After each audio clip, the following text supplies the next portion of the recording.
Selamat pagi, salam sejahtera untuk kita semuanya, saudara-saudara. Assalamualaikum warahmatullahi wabarakatuh. Di penghujung tahun 2024 ini, kita itu masih ada kesempatan yang baik untuk melakukan Vicon ya bersama dengan Anda.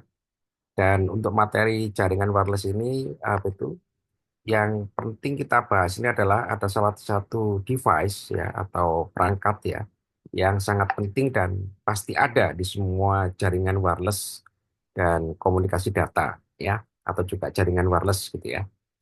Nah, perangkat ini adalah pasti ada baik di downlink maupun juga di uplink ya. Downlink itu adalah jaringan yang disediakan oleh provider menuju ke user ya. Dia memiliki device yang namanya antena, antena transmitter ya. Di kita dari sisi klien atau juga dari sisi user juga sama memiliki antena. Nah, antena ini di dalam jaringan wireless dia memiliki fungsi satu sebagai transmitter, yang kedua adalah sebagai receiver, baik pada unit downlink maupun juga pada unit uplink. Nah, saudara-saudara, antena itu mungkin pasti Anda lihat ya di boxnya wireless ya. Di kita pasti melihat ya kan ada itu satu itu seperti ballpoint ya, yang itu eh, terdiri dari beberapa satu atau dua ya, bahkan juga lebih kadang juga lebih dari tiga ya. Ya itu adalah antena ya. Antena yang memang digunakan untuk transmitter dan receiver. Dari sisi user juga ada, cuma bentuknya tidak lagi seperti batang pensil yang memiliki itu dimensi panjang gitu ya. Tidak ya, karena memang dari sisi user ya kan dia itu lebih compact ya, bahkan juga lebih rapi, bahkan juga sudah terintegrasi dalam bentuk antena microstrip. Jadi kalau Anda bertanya gitu kan, Pak, antena di sisi eh, user atau juga klien dalam fungsinya sebagai uplink itu di mana? Ya memang tidak kelihatan. Ya antenanya ini sudah dalam bentuk microstrip ya nanti kita tunjukkan ya. Nah, saudara-saudara, antena ini itu memiliki suatu fungsi ya untuk mentransmisikan gelombang elektromagnetik ya. Jadi antena ini memanfaatkan prinsip gelombang elektromagnetik ya kan. Dia sebagai radiator, radiator gelombang elektromagnetik. Ya, karena untuk microwave ya, nah, maka dia betul mentransmisikan eh, gelombang elektromagnetik dalam frekuensi atau spektrum microwave atau radio. Nah, bagaimana antena itu kita lihat secara fisik ya? Maka antena itu bisa kita lihat dari sisi radiasi gelombang elektromagnetiknya atau kita sebut sebagai directivity ya atau pengarahan gelombang elektromagnetiknya. Nah, directivity ini sudah dirancang oleh oleh apa itu beberapa ini ya dalam bentuk wireless access atau juga dalam bentuk seluler ya kan. Itu memiliki suatu directivity ya. Directivity ini ada yang menyebar ke segala arah namanya adalah apa itu omnidirectivity ya, menyebar 360 derajat ke segala arah. Ada juga yang ke arah tertentu ya atau dalam bentuk loop ya. Nah, dalam bentuk loop ini ke arah tertentu. Nah, radiasi daripada pola gelombang elektromagnetik yang menyebar itu kita namakan kita ukur dalam bentuk gain ya. Jadi antena itu diukur secara fisik dalam bentuk gain ya. Gain itu adalah perolehan sinyal ya. Jadi walaupun kita orang IT, kita juga harus tahu bahwasanya apa itu kita udah merancang jaringan dengan benar, udah baik gitu kan, semua udah berjalan normal. Tapi jangan lupa di sini ada salah satu device yang sangat penting yang tidak boleh kita lupakan yakni antena ya. Antena ini memegang peran vital karena dia apa itu meradiasikan gelombang elektromagnetik ya. Dia yang nanti akan berperan untuk mengirimkan semua pesan yang kita rancang di dalam jaringan. Nah, gitu ya. Nah, gain ini diukur ya dalam bentuk apa itu desibel ya. Jadi mencerminkan perolehan sinyal ya. Jadi antena ini saudara-saudara, kalau kita belajar ilmu antena memang ini sangat rumit, sangat sulit ya. Tapi bagi kita orang yang sebagai user ya, tentu kita tahu bahwa ini bisa diukur dengan namanya gain power ya. Jadi perolehan daya. Betul nggak antena ini menerima sinyal? Nah, berarti harus kita ukur. Kita ukur dengan namanya apa itu signal power meter seperti itu. Kemudian saudara-saudara, antena itu juga memiliki loss ya. Loss ini diakibatkan apa itu secara fisik ya, akibat adanya faktor impedansi ya. Impedansi ini adalah konfigurasi komponen RC-nya ya. Jadi karena antena ini apa itu merupakan bekerja berdasarkan prinsip radiasi, gelombang listrik dan magnet, maka dia dipengaruhi oleh dua faktor, yakni resistansi dan juga kapasitansi. Jadi antena ini saudara-saudara bentuknya adalah bisa kita modelkan dalam rangkaian listrik ya itu adalah hubungan RC, hubungan antara resistor dengan kapasitor. Jadi hubungan RC inilah yang akan nanti mencirikan ya seberapa efisien dia mengkonvert ya sinyal listrik menjadi gelombang elektromagnetik. Jadi konversi ini bisa kita ukur dengan bentuk konfigurasi rangkaian RC sehingga nanti kita akan bisa melihat berapa efisiensinya ya dalam bentuk ukuran fisik ya kan namanya adalah impedansi atau dalam satuan ohm ya impedans seperti itu ya. Jadi dia merupakan konfigurasi daripada rangkaian listrik dalam bentuk resistor, kapasitor atau juga ini ya apa itu apa itu gulungan apa itu gulungan tembaga namanya itu ya apa itu L ini ya. Jadi ada di sini ada apa itu ada gulungan tembaga ya kan. Apa itu namanya toroid ya. Toroid gulungan tembaga ya kan yang itu dihubungkan dengan apa itu resistor dan juga kapasitor ya. Namanya adalah induktansi ya.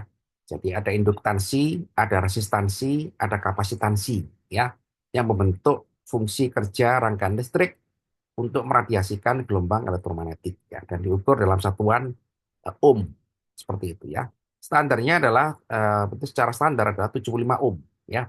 Jadi antena itu menerima sinyal listrik dari rangkaian transmitter itu dirubah oleh rangkaian R, L, dan C ini menjadi radiasi gelombang elektromagnetik. Nah, begitu ya. Ada pertanyaan, saudara? Halo? Halo? Halo Pak, Ya, belum ada Ceki, Pak. paham ya? Karena Ceki ya. Paham Pak. Oke ya. Nah, jadi ketika antena ini menerima sinyal listrik ya dari transmitter dalam itu sinyal listrik ini adalah sinyal yang memiliki frekuensi. Jadi F di sini saudara-saudara adalah frekuensi sinyal listrik yang diterima oleh antena. Ya kan? Kemudian direspon oleh komponen tadi ya, komponen R ya, resistor, induktor L ya dan C kapasitor. Jadi dikonvert sama tiga komponen ini menjadi radiasi gelombang elektromagnetik sesuai dengan frekuensi yang dia terima. Nah, gitu ya. Sehingga bisa kita ukur efisiensinya ya, efisiensi daripada itu konversi gelombang listrik menjadi gelombang elektromagnetik. Nah, gitu ya. Jadi walaupun kita orang IT, kita juga harus paham bahwa apa tuh ini ternyata gitu kan Pak tidak efisien antenanya. Sehingga apa ya? Sehingga ya percuma kita merancang jaringan sehebat apapun ternyata antenanya bermasalah. Nah, gitu ya. Jadi antena ini memang dibahas tersendiri di dalam ilmu jaringan wireless kan karena dia memiliki peran yang sangat vital, penting seperti itu ya. Nah, bagaimana bentuk jenis-jenis antena saudara-saudara? Jenis-jenis antena ini kan ini oh belum ya. Oke ya. Selain itu adalah ada key factor ya untuk mengukur antena ini. Ya. Jadi key factor itu mengukur dari sisi energinya ya, radiasi energi ya. Jadi energi yang dia peroleh ya, kemudian eh, energi yang dia peroleh ya dibagi dengan energi yang didisipasikan ya. Jadi key factor ini mencirikan daripada konversi energi ya. Konversi karena kan dia merubah gelombang listrik ya menjadi gelombang elektromagnetik ya sehingga apa sehingga bisa kita ukur dalam itu konsep ya kan Q faktor ya energi yang dia simpan dibagi dengan energi yang didisipasikan ya disipasi itu artinya energi yang dirubah seperti itu ya per cycle kemudian juga bisa kita ukur dalam bentuk mean effective gain ya jadi antena ini saudara-saudara karena dia memiliki suatu pola ya, pola radiasi dan gelombang elektromagnetik ya, maka bisa kita ukur ya rata-rata gain efektifnya ya. Kemudian juga polarisasi. Polarisasi ini adalah bentuk bentuk propagasi gelombang elektromagnetiknya di sekitar antena sampai dia merambat, gelombang itu merambat ke segala arah dan juga ke arah tertentu, ya. Polarisasi ini juga sangat penting karena dia mencirikan daripada desain antena, ya. Ada polarisasi sirkular, ada polarisasi planar, ada polarisasi ini ya, planar, sirkular, apalagi itu ya. Ada elliptical ya, elliptical polarization. Jadi polarisasi ini adalah sudut perambatan sebetulnya. Secara sederhana itu bisa kita pahami sudut perambatan gelombang elektromagnetik ya. Nah, kenapa itu juga penting? Karena itu juga mencerminkan kualitas transmisi data nanti di dalam apa itu jaringan wireless seperti itu. Kemudian saudara-saudara, antena itu juga dirancang berdasarkan bandwidth-nya ya.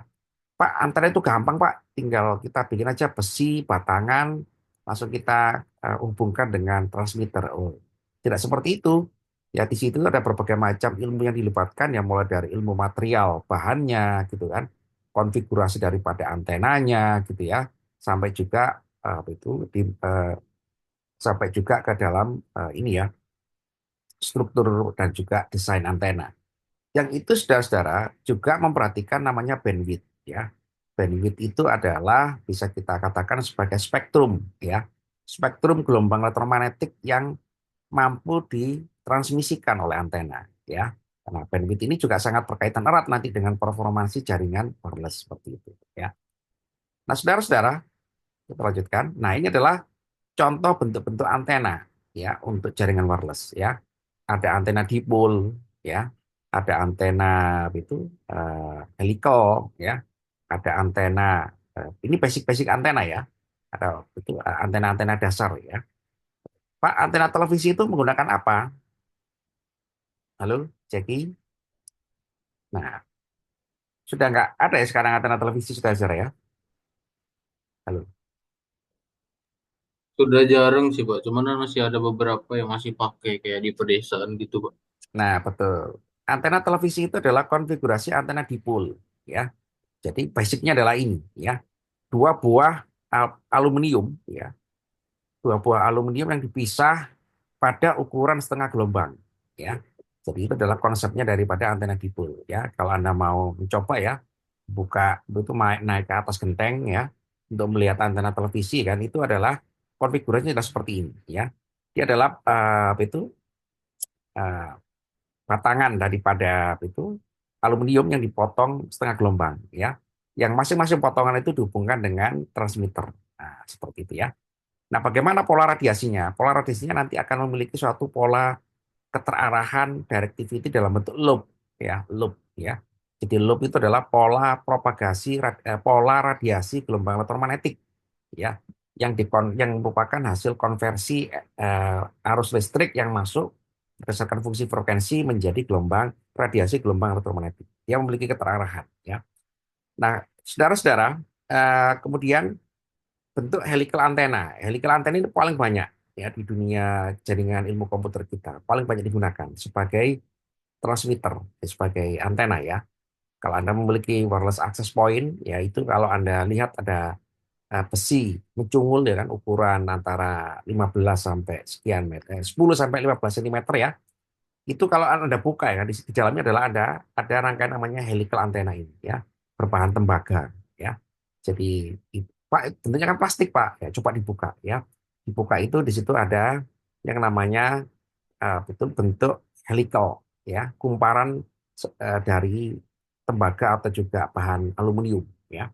Nah, inilah yang nanti meradiasikan gelombang elektromagnetik dalam jaringan wireless seperti itu ya. Nah, bagaimana pola radiasinya? Pola radiasinya ini kan itu juga itu lebih kuat ya, lebih kuat daripada itu antena desain antena ini ya, itu eh, apa itu dipol ya.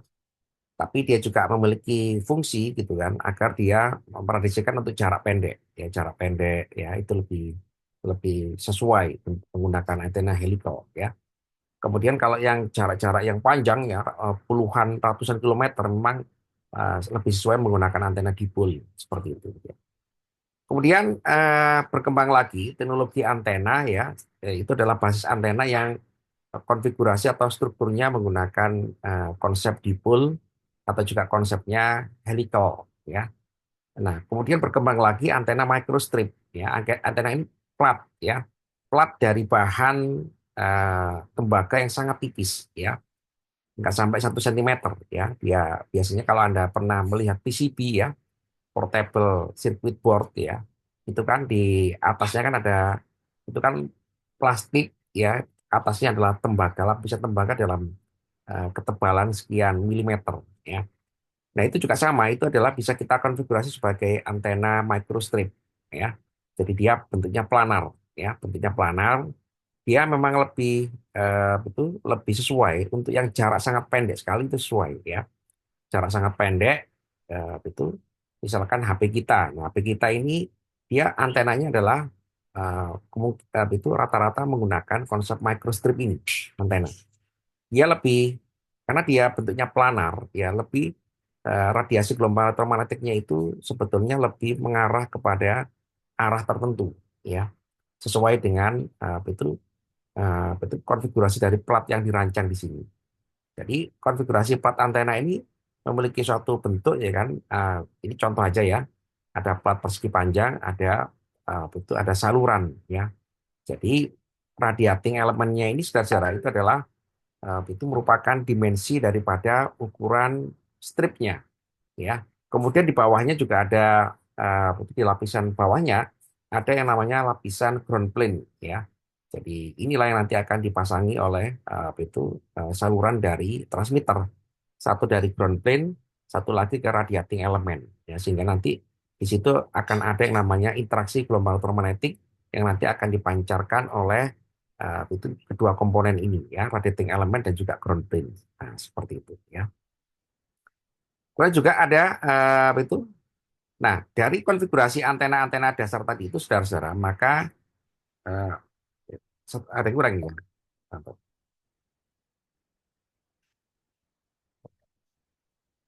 Nah, ini adalah akhirnya apa itu dikembangkan ya, dikembangkan dengan berbagai macam apa itu ilmu gelombang elektromagnetik ya, akhirnya menjadi apa itu eh, antena-antena yang lebih kompleks ya. Ada antena kopling, ada antena multiband ya, ada antena apa itu mobile station ya. Nah, itu semua saudara-saudara merupakan pengembangan daripada teknologi antena dasar ya, mulai dari dipol, helical, bentukan microstrip ya, kemudian dikembangkan menjadi teknologi antena secara khusus ya. Karena itu kalau Anda pernah membaca jurnal gitu kan, ada jurnal khusus yang memang bidang antena ya. Itu transaction itu antena ya, and propagation ya. Ini adalah jurnal khusus yang membahas teknologi antena ya. Karena antena itu sangat penting ya, mulai dari satelit ya, semua device-device yang itu berhubungan dengan transmisi sinyal pasti ada yang namanya antena ya. Karena dia memiliki fungsi satu sebagai transmitter, di lain pihak juga sebagai antena receiver ya. Nah, ini antena ini sudah kalau Anda itu lihat di antenanya di BTS-nya operator ya kan, itu lebih dalam bentuk antena ini ya, antena drum ya, ada antena drum, ada antena dalam bentuk apa itu eh, konfigurasi yang kompleks ya, kompleks sekali ya. Karena memang dia merancang apa itu berbagai parameter ya kan agar antena itu bisa mendirectivity radiasi gelombang elektromagnetik kepada usernya seperti itu ya. Nah, kemudian saudara-saudara, antena oh ini, apa tadi? Oke, ada pertanyaan saudara-saudara? Halo, Belum Pak, belum ada Pak. belum ada ya? Nah, antena ini saudara-saudara sangat penting bagi kita, ya kan, agar itu kita nanti mengetahui karakteristik daripada jaringan wireless ya, supaya nanti kita sedikit banyak juga bisa itu men-tracking gitu kan. Sinyal yang kita rancang ini ditransmisikan oleh siapa? Ya, oleh transmitter. Siapa yang bertugas untuk mendirectivity gelombang elektromagnetik antena? Nah, antena ini sehingga sangat penting untuk kita pelajari. Sehingga sampai di apa itu di dalam apa itu? di dalam bidang telekomunikasi maupun juga jaringan ya kan, antena ini menjadi bab tersendiri, supaya itu ini menjadi pengetahuan bagi setiap engineer ya, atau juga apa itu atau juga ini ya, network ini ya, perancang desain jaringan ya, agar nanti sinyal yang kita kirimkan itu sesuai dengan karakteristik ya, yang kita kendaki ya. Terutama kalau kita memang kepingin performa jaringan itu tentu robust ya, handal, reliable ya, sehingga nanti menjamin yang namanya quality of service dari sisi availability, connectivity gitu ya, kecepatan, speed ya. Nah, sehingga nanti itu akan mendukung daripada performansi jaringan yang nanti akan kita inginkan seperti itu ya. Nah, begitu saudara-saudara ya. Halo, halo. Kalau Pak, Ya, oke. Ada pertanyaan tentang antena, saudara? Sebelum nanti kita itu beranjak ke bab lain, cukup Pak. cukup ya. Oke. Nah, saudara-saudara, Vicon kita ini kurang berapa kali? Kurang 3 kali ya, Vicon kita ini ya. Halo, kurang 3 kali ya. Iya Pak. Maksimal semester ini berapa kali Vicon Pak? Vicon kita minimal 4 ya, 4 Oh kali. minimal 4 ya Pak. Sorry, minimal 8 kali ya. 8 kali. Jadi, Apa? ya, jadi karena ini di wireless ini ada beberapa hal yang mau saya bahas ya, yang dasar-dasar saja ya, dasar-dasar gitu kan, supaya nanti itu Anda memiliki suatu konsep ya di dalam nanti merancang jaringan wireless ya, seperti itu. Lalu saudara, Kalau Pak, oke,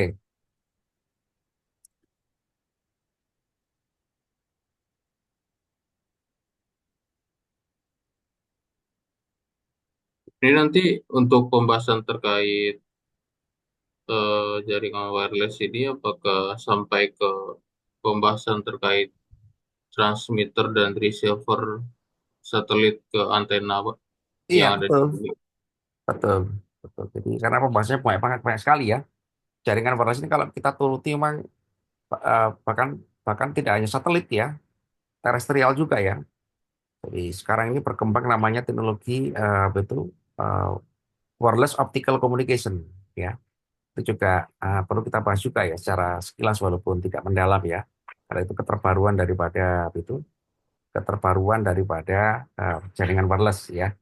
Jaringan wireless ini saudara-saudara kalau kita tracking ya, itu sampai juga implementasi untuk jaringan bawah air ya, bawah air kan. Apa yang digunakan untuk bawah air gitu kan? Itu kan berarti kan ini, yaitu submarine ya, submarine communication. Nah, itu juga sama ya. Tapi kita yang penting adalah prinsip-prinsip dasarnya saja ya. Prinsip-prinsip dasar daripada itu cara kerja jaringan wireless ya, mulai dari transmitter ya, receiver, antena gitu kan. Kemudian juga prinsip modulasi ya, modulasi data di dalam itu jaringan wireless seperti itu ya. Lalu saudara, Pak izin bertanya Pak, ya silakan. tadi sempat disinggung terkait pembahasan apa namanya terkait transmisi data melalui jaringan wireless di bawah air itu maksudnya itu melalui media apa Pak? Mentransmisikan ya yang di bawah air. Kalau setahu saya tuh sejauh ini kan kita by optical ya Pak atau fiber optik yang di bawah laut. Mm-mm. Kalau misalkan wireless itu cara kerja yang di bawah air itu maksudnya gimana Pak? Kalau medianya pasti kan pasti air ya. Jadi media perambatan pasti air ya. Oh, Betul. Jadi gelombang elektromagnetik itu merambat di mana saja ya. Merambat di air, di ruang hampa gitu ya. Dia bisa merambat.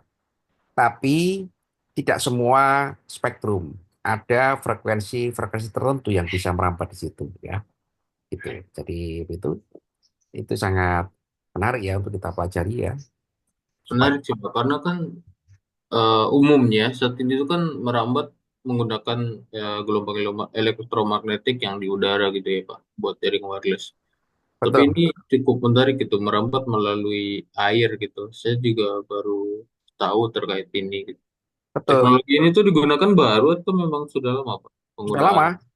Kalau yang gelombang radio pasti menggunakan frekuensi sonar, ya, sonar. Jadi transmitter yang digunakan adalah transmitter ultrasonik di sana, ya. Jadi apa itu komunikasi antara antara submarine gitu ya, antara kapal-kapal selam itu dia menggunakan apa itu ini frekuensi ultrasonik, ya, sangat di bawah sekali. Sehingga datanya sangat kecil kalau menggunakan ultrasonik, ya, tidak seperti frekuensi radio yang kita gunakan ya dalam ukuran Mbps ya. Kalau mereka sangat kecil sekali ya. Biasanya kilobyte ya. Tapi itu sudah berjalan saat ini ya menggunakan ultrasonik ya. Nah, sekarang ini dikembangkan lagi adalah optical wireless communication dengan untuk bawah air. Itu yang kecepatannya sangat tinggi sekali. Cuman ya kelemahannya adalah banyak sekali permasalahan di sana ya. Permasalahan-permasalahan dalam hal peredaman sinyal ya, kualitas sinyalnya juga ya. Kemudian juga itu masih banyak ya yang perlu dibahas di sana ya. Tapi prinsipnya sama ya. Prinsip daripada komunikasi data di dalam gelombang elektromagnetik seperti itu ya. Nah, oke, saudara kita lanjutkan. Kelihatan saudara ya. Kelihatan, Pak. Nah, antena-antena tadi itu saudara-saudara sebagai peran penting ya di dalam jaringan wireless. Akhirnya dikonfigurasikan dalam berbagai macam bentuk ya. Dari antena-antena dasar tadi itu ya ada tiga antena dasar ya. Ada antena dipole ya, batangan-batangan aluminium, kemudian juga antena helical ya, itu dalam bentuk kumparan ya. Kemudian juga antena secara microstrip. Nah, akhirnya dikombinasikan dalam bentuk array antena ya. Jadi kan dipol kalau Anda lihat antena televisi Anda itu ada Pak itu kan ada berbagai macam batangan-batangan disusun ya. Nah, itu adalah dipol, dipol yang dikonfigurasi sebagai array antena ya. Jadi multi antena ya. Jadi array antena ini agar itu dirancang agar radiasi gelombang elektromagnetik itu semakin memiliki suatu fokus ya, suatu fokus dan juga meningkatkan pola penerimaan sinyal seperti itu. Jadi array antena ini saudara merupakan pengembangan dari konfigurasi dasarnya ya. Jadi kalau Anda melihat antena-antena seperti itu di tetangga Anda, antena-antena di BTS itu bentuknya kompleks ya karena konsepnya dikembangkan menjadi array seperti itu ya. Kemudian juga antena itu dikembangkan menjadi pola radiasi. Jadi pola radiasi itu ternyata juga bisa kita rancang ya dengan struktur antena ya. Mau struktur omnidireksional atau juga ke arah tertentu itu juga bisa ya. Itu adalah itu bisa kita arahkan menjadi antena yang memiliki pola ya, seperti itu. Pola radiasi maksudnya ya. Ini adalah salah satu contoh gitu kan bagaimana itu radiasi antena ya, radiasi gelombang elektrik ada satu antena ya yang bisa kita ukur dalam ini ya dengan suatu alat ya, alat yang namanya betul saya lupa alatnya ini namanya ya karena sudah lama sekali saya betul tidak mempelajari ini ya, tapi kurang lebih ada alatnya untuk bagaimana kita mengukur pola radiasi antena ya. Dulu dulu saya pernah masih sempat ya kan melihat itu simulasi dari software dari Jerman ya, itu bisa mengetahui ya. Jadi kalau misalkan itu antena-antena untuk kepentingan militer ya, antena itu kan dirancang ya, dirancang untuk itu sebagai radar ya. Maka antena itu betul nggak ya? Antena itu bisa mendeteksi eh, itu musuh pesawat. Nah, itu ada alatnya ya, ada juga softwarenya. Ya, kemudian juga betul nggak antena seperti itu kalau kita lihat film ya atau juga itu berita-berita ya mengenai pesawat siluman. Betul nggak pesawat siluman itu bisa menyerap gelombang elektromagnetik? Itu ternyata bisa disimulasikan. Jadi peran antena itu sangat penting sekali karena memang betul dia memiliki tugas fisik ya kan untuk meradiasikan gelombang elektromagnetik seperti itu ya. Nah kemudian saudara-saudara itu antena ini ya bisa nanti kita optimalkan ya sebagai itu sebagai pelengkap ya di dalam jaringan ilmu wireless kita ya dalam bentuk apa itu subtopik ya namanya adalah kanal informasi. Kanal informasi itu menggambarkan bagaimana itu proses pengiriman sinyal di dalam suatu ruangan ya, kanal informasi ini. Jadi sinyal yang kita kirimkan dalam wireless itu adalah ditransmisikan oleh gelombang elektromagnetik. Nah, gelombang elektromagnetik itu melewati suatu media. Tadi ditekankan oleh Jackie, medianya apa? Bebas. Ya, ada air, ada udara, ada atmosfer, ada ruang hampa, gitu, ada wire, kabel ya. Kabel juga ada berbasis tembaga, ada berbasis fiber optik. Nah, itu semua adalah media transmisi. Nah, media transmisi ini waktu dilewati oleh gelombang elektromagnetik yang membawa sinyal, di mana sinyal itu juga membawa data dari jaringan kita, itu membentuk model yang namanya adalah kanal informasi atau saluran informasi. Nah, saluran informasi ini saudara-saudara, ya kan, bisa kita rekayasa dengan konfigurasi antena gitu ya, dalam bentuk multi input, multi output ya, single input, single output atau juga gabungan ya, SIMO atau juga MISO atau juga seterusnya ya. Jadi kalau Anda melihat antena di dalam wireless access itu point itu adalah lebih dari satu, dia adalah memang dirancang untuk konfigurasi MIMO ya, multi input multi output. Kenapa multi input multi output ya? Karena dia menerima beberapa kanal frekuensi. Yang kanal frekuensi itu diadarkan ke usernya. Sehingga usernya juga banyak, usernya juga multi. Nah, inilah betul antena itu juga melengkapi desain daripada kanal informasi dalam bentuk MIMO atau juga SISO atau juga cross-nya ya. Boleh MISO, boleh SIMO, seperti itu ya. Begitu saudara ya. Halo?